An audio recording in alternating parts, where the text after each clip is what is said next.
Selamat sore, Bang Maksi ini Bang. Bang, perihal mau sedikit menanggapi nih Bang untuk statement yang kemarin sempat diucapkan oleh pihak Kejaksaan Agung nih, gitu. Untuk kasus yang sedang dilaporkan kemarin oleh Kak Yuyun sendiri, ini seperti apa sih tanggapan Abang? Baik, terima kasih rekan-rekan media atas kehadirannya.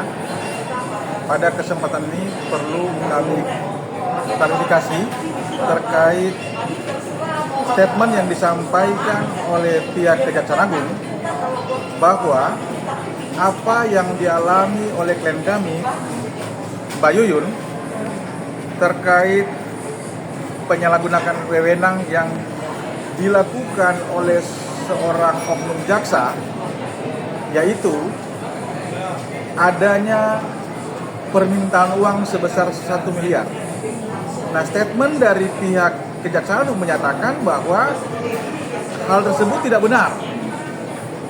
Nah, sementara faktanya yang dialami oleh klien kami, Mbak Yuyun, adalah adanya permintaan uang sebesar 1 miliar untuk jaminan, yaitu jaminan sebagai penangguhan penahanan terhadap anak daripada klien kami.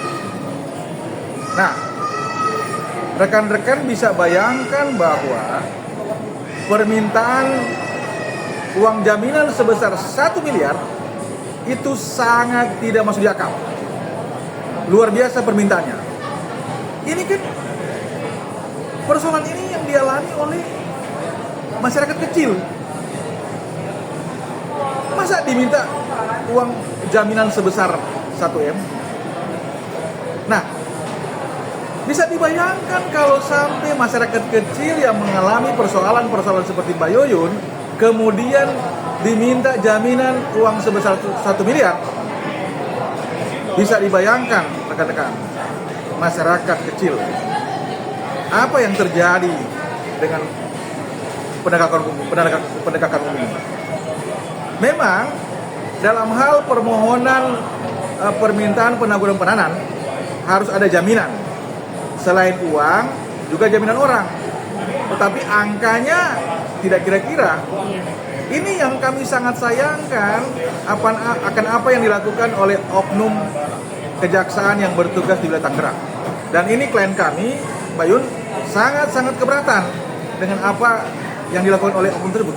Kemudian, perlu juga sampaikan bahwa dari pihak kejaksaan mengatakan juga bahwa klien kami yaitu Mbak Yuyun melakukan penganiayaan terhadap oknum jaksa tersebut. Sementara klien kami mengatakan tidak pernah melakukan penganiayaan tersebut. Nah, kalaupun itu ada, silakan pihak oknum jaksa ini berikan pembuktian. Nah, dan bukti-bukti harus terang. Jangan sampai hanya asumsi. Terutama dia harus membuktikan melalui visum et repertum. Karena bicara penganiayaan. Perlihatkan apa yang menjadi istilahnya penganiayaan dilakukan oleh klien kami. Apakah itu penganiayaan ringan atau penganiayaan berat? Nah, buktikan lewat visum. Ini kan sama sekali tidak pernah dilakukan. Nah, ini jangan sampai ini hanya asumsi. Kemudian yang dibangun, yang disampaikan oleh pihak Kejaksaan Agung bahwa yang kami bangun adalah asumsi. Nah, ini yang bangun ini siapa? Pihak kami atau pihak mereka? Mari, kalau memang kita mau fairness, kita uji. Tanggapin laporan kami, kemudian kita konsultasi, kita uji apakah pihak oknum jaksa yang benar atau pihak klien kami yang benar. Kan semua itu harus kita bicara soal pembuktian. Sekali lagi kami sampaikan bahwa apa yang disampaikan oleh pihak Kejaksaan Agung sangat-sangat tidak sesuai dengan fakta yang terjadi di lapangan. Demikian rekan-rekan.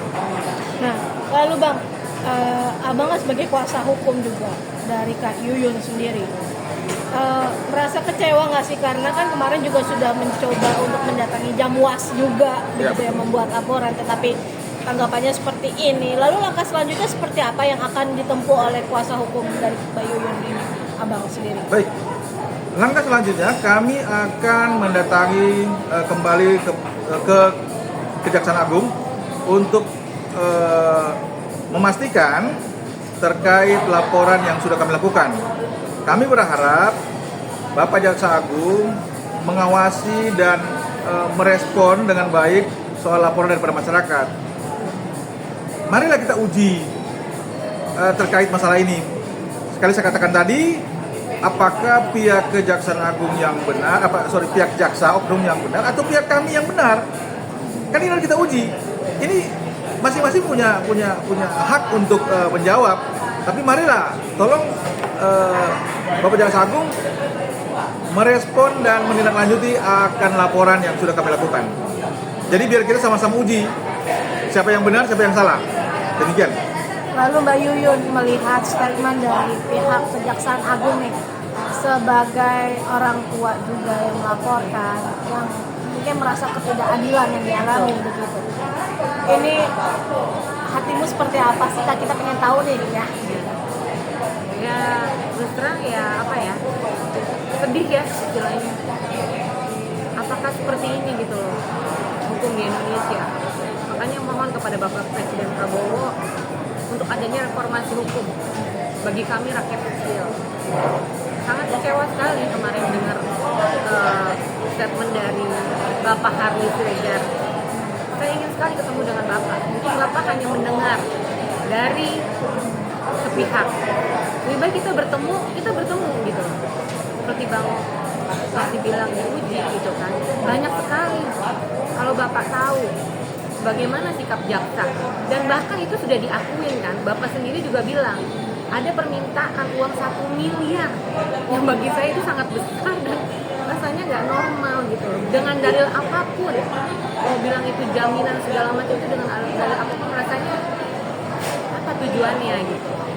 Jadi di situ udah ada pengakuan kan dari Bapak Harly Siregar pun, dari jaksanya sudah mengakui ada permintaan 1 miliar, karena ini bukan dongeng. Saya mengalami sendiri itu gitu, dengan permintaan langsung dari jaksanya meminta kepada kami 1 miliar. Bahkan kami mau meninggalkan kejaksaan pun masih ditanya, bagaimana Bu mengenai 1 miliar.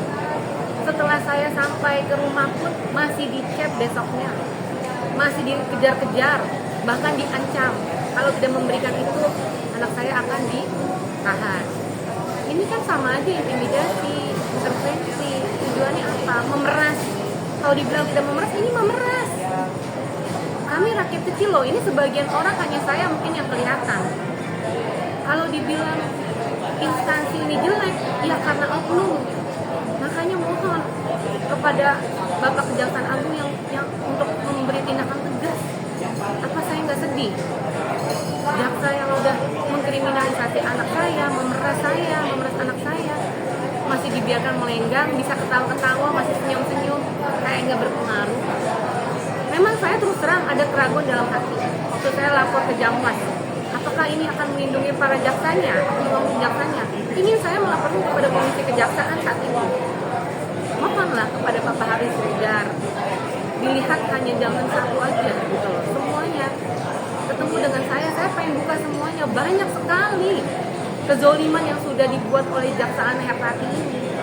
Dan bukan hanya saya, ada berita juga yang memang sudah terkenal. Jaksa Ana Hertati ini sering bersaksi bohong, berkata bohong, dan juga menerima suap. Dan itu saya bisa andalkan, udah saya kasih juga nomornya ke Intel Kejaksaan. Ada Jack itu yang tahu, dan dia pernah menolong Jaksa Ana ini 3 kali kasus suap. Bang Jack, tolong ya Bang Jack, hati nurani Bang Jack, ini anak loh yang dikorbankan. Buka semuanya Bang. Saya cuma pengen keadilan.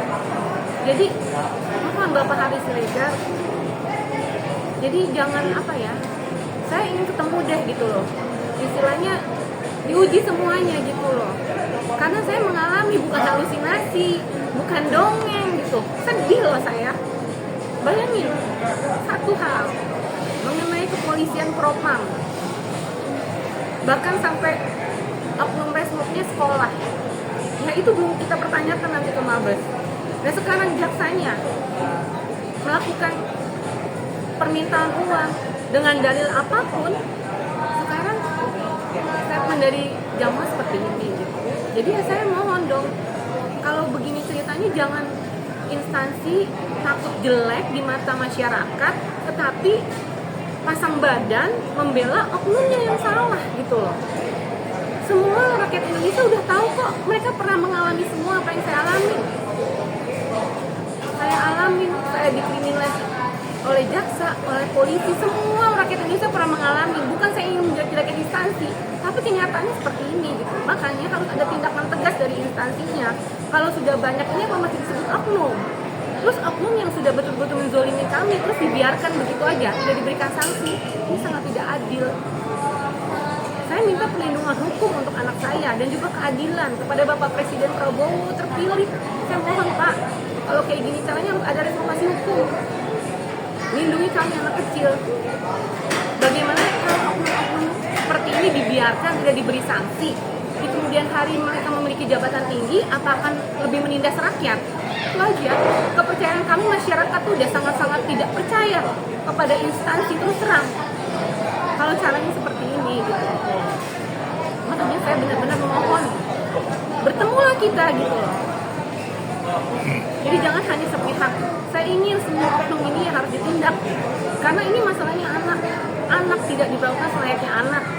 Anak ini adalah masalah bangsa dan negara juga. Jangan dianggap sepele. Karena anak ini akan menentukan masa depan juga untuk negara ini. Kalau anak tidak diperlakukan selayaknya anak, bagaimana ceritanya? Gitu. Saya ingin anak saya, walaupun anak saya tidak ditahan saat ini, tapi saya ingin anak saya dibebaskan dari semua jeratan hukum dan statusnya. Dan juga saya ingin anak saya dibersihkan nama baiknya itu. Tolong Bapak Haris Siregar yang terhormat, dengarkan suara hati saya sebagai seorang ibu yang lagi berjuang untuk anak saya. Jadi jangan lupa untuk subscribe Cumi Cumi. Ditekan ya tombol lonceng merahnya.